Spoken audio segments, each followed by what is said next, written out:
Interesting வீடியோஸில் நம்ம இன்றைக்கி பார்க்க போகிறது பேனிக் அட்டாக்கு. அதாவது ஒருத்தர் ஒரு தேட்டருக்குள்ளே போகிறாரு, ஃப்ரெண்ட்ஸோடு தான் போகிறாரு. திடீர்னு அவருக்கு ஒரு மன உளைச்சல் ஆகுது, அதிகப்படியான இதய துடிப்பும் ஆகுது, ஒரே நேரத்தில் சூடாகவும் குளிர்ச்சியாகவும் இது இருக்குது. சரி, நம்மளுக்கு பைத்தியம் பிடிக்க போகுது, இல்லை நம்மளுக்கு மாரடைப்பு வரப்போகுதுன்னு சொல்லி உடனே ஃபோன் பண்ணி எமர்ஜென்சி பிரிவில் போய் எனக்கு ஹார்ட் அட்டாக் வந்துருச்சுன்னு சொல்கிறாரு. 2 மணி நேரம் அவரை பரிசோதனைக்கு அப்புறம் அவர்கிட்ட சொல்கிறாங்க, உங்களுக்கு வந்தது பேனிக் அட்டாக்கு, நீங்கள் நினச்ச மாதிரி ஹார்ட் அட்டாக் இல்லை அப்படின்றாங்க.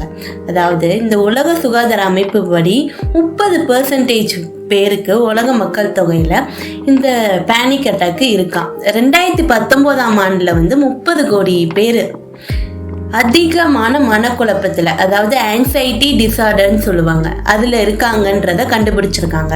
இதில் 5,80,00,000 பேர் இந்த வாலிபர்களும் சின்ன பசங்களும் தான் ரொம்ப ஆன்சைட்டி டிசார்டரில் இருக்காங்க, ஒரு குழப்பத்திலே இருக்காங்கன்றதை கண்டுபிடிச்சிருக்காங்க. இந்த பேனிக் அட்டாக் எப்போ யாருக்கு ஏற்படும்னே சொல்ல முடியாதுங்க. ஒரு கொஞ்ச நேரத்துக்கு அந்த மூச்சு அந்த ஸ்டாப் ஆகிற மாதிரி இருக்கிறதா இருக்கலாம், இல்லாட்டி இந்த கை கால் நடுக்கம், குமட்டல், வயிற்றில் ஒரு அன்கம்ஃபர்டபுளாக இருக்குது, தலை சுற்றல், தலைவலி, அடுத்து மார்பு வலி, மூச்சு திணறல், இப்படி எல்லாமே ஏற்படும். இது என்னென்னா உடம்பு ஒரு நிமிஷம் அந்த போராடி திருப்பி பழைய நிலைக்கு கொண்டு வர போராடும். ஏற்கனவே ஒரு தடவை பேனிக் அட்டாக் வந்துருச்சுன்னா அடுத்து எப்போ வரும்ன்ற ஒரு பயத்திலே இருக்கிறதுனால அது அவங்களுக்கு அடிக்கடி வர ஆரம்பிச்சிருதுன்னு சொல்கிறாங்க. பெரும்பாலும் இது பணக்கார நாடுகளில் தான் அதிகமாக வருதான்.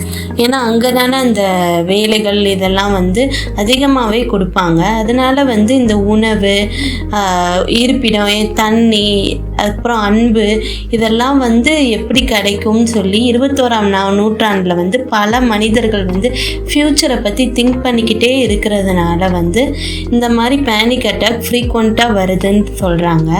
அது மட்டும் இல்லை, இது பெண்களுக்கு தான் அதிகமாக வருதான்.